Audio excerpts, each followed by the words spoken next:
Amici di Amiata News, buongiorno a tutti, mi trovo a Zuel di sotto, vicino Cortina, pochi chilometri mi separano da Cortina.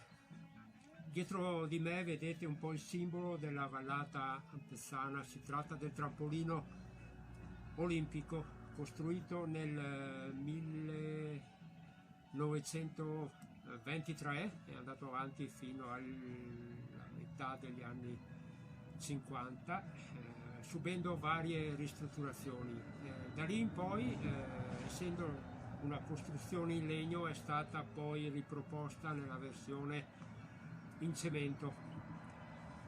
Si sono svolte gare di grande importanza fino al 1990 e poi è stato dismesso nel suo prato che c'è davanti nel parterre. Si svolgono ancora degli allenamenti delle squadre di calcio.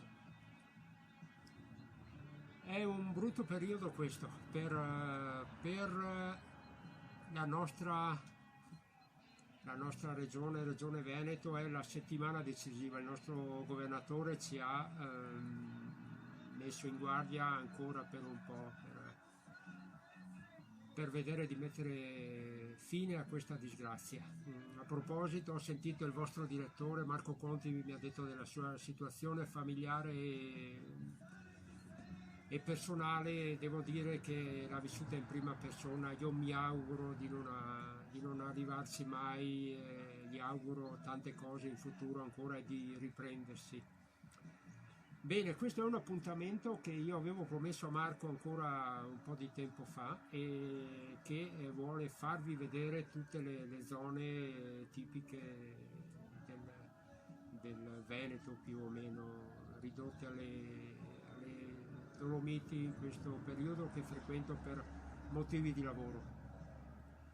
Ok ragazzi di Amiata News, ancora un saluto, ci vediamo presto mi auguro e ad un prossimo appuntamento, sperando di scambiarci quanto prima le vacanze in questi panorami meravigliosi. Ciao a tutti, la buona giornata.